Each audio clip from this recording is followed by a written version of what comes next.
guys, Nancy with a quick tutorial on how to pattern hands. Now, I'm no expert at drawing hands, so I took a photo of my own hand because that's something you're going to need to start off by patterning a hand. You're going to need a visual reference of your character's hand, preferably from straight on or straight from the back and with open fingers. If you can't find that, and it can be a bit tricky to find a reference like that, you're going to need to draw the hand by yourself just to give you a rough idea of how that hand is going to look. Or if you're like me, you can go online and you can look up other people's drawings of hands and steal those, because I can't draw hands for shit. So here we have a picture of my hand. My middle finger is really curved, I've noticed, but I'm going to use this for the base of the pattern. Let's say that we were patterning a human hand and that human hand happened to be mine. So we've got our reference of our hand. Now, if our fingers are closed, you want to draw them more open. And even in this case, what I'm going to do is I'm going to spread the fingers out even more than they need to be, because when I sew this together, especially in Minky, every time you have sort of like a little concave area, it's going to make your fingers want to draw in closer to each other. So every time we have a little V shape like this, we're going to want to expand it so that to compensate for that desire for the Minky to pull into each other where you have those little concave areas.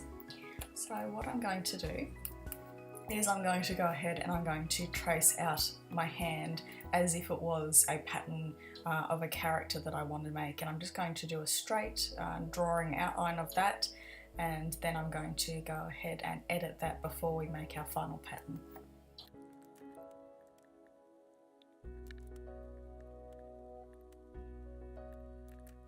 Now, you don't need to go in and outline every single element of a realistic human hand.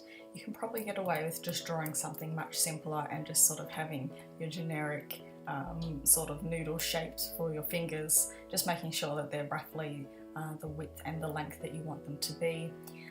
So now that you've either traced a hand or you've drawn your own hand or traced a piece of artwork that shows the character you're making's hand outstretched, we're going to edit this a little bit just so that the pattern comes out closer to the actual look of the hand. So as I mentioned earlier, we want to splay our fingers out a little bit more. So you could easily do this with a piece of paper. You would just cut the fingers at the base and then rotate them and then tape them back together again. But you just want to create a fairly good width between your fingers. And it's easier to do this on more cartoony hands because it'll look a bit less strange and people won't be sort of judging the anatomy of your hand quite so closely.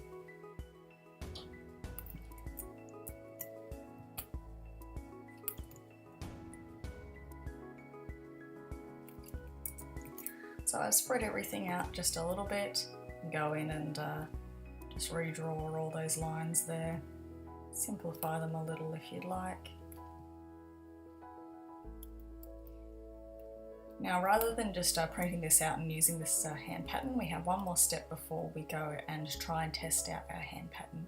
When we're sewing noodle shapes like this, long tubes, they're always going to come out thinner because the fabric is going to wrap around when you stuff it and it's going to make that tube shape. So if we went ahead and sewed these fingers, they would probably come out really skinny and thin and strange looking. So what we want to do is compensate for that, and we want to make the fingers a little bit fatter than they currently are. And this is just going to compensate for that curvature when you stuff them. So you might need to practice with this a little bit, make them a bit thicker, sew the test out, see if it looks like it matches your original reference. If it's too much, too little, you can adjust that to get the right width for your fingers here. But I'll just go ahead and I'm just going to use the pen tool to make these all a little bit wider.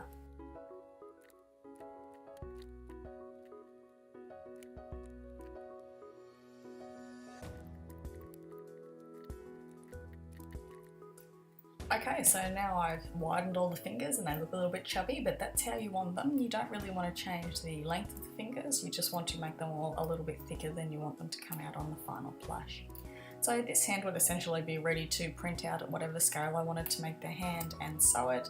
You can go ahead and add some little reference marks so that when you're pinning the front to the back, you can align these little markings on both sides to make sure that everything lines up nicely, but you can also add that once you've printed it out. Now, one thing I will mention is aligning your seam with your hand. So most of the time when I make anthro arms, I just say this is our arm shape here, and we're looking at our character from the side view. So I'm usually going to make 2 of this pattern piece here, and the seam is going to follow, as you can see, sort of around the back of the arm, down the elbow, and sort of on the front line of the arm. Now, if we just sewed our hand in line with that, you would get something, you know, something like this. Make sure that there's the right amount of fingers, and this seam would align with the front of your arm, and this seam would align with the back of the arm. Now, if you want to have your hands facing forward on the character,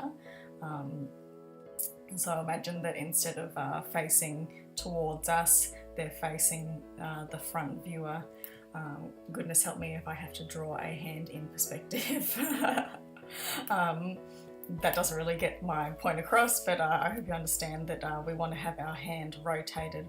So what you can do is you can sew these 2 arm pieces separately to your 2 hand pieces, and instead of lining this end of the seam up with the front of the arm, you can put a marking in the middle of your arm seam, of your arm piece, and have this align with the middle rather than the front and the back, and that's just going to rotate your hand from facing parallel with the body at the side to have more like of an outstretched or waving hand to whoever's looking at the front of the plush.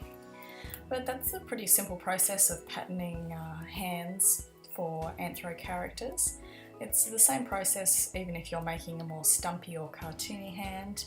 If you're making more of a paw, that might be a little bit different because paws are shaped differently from fingers. So I hope you learned a lot in this tutorial. If you have any questions, send me a private message on Patreon or any of my social media pages, and I'll see you guys in the next one. Bye!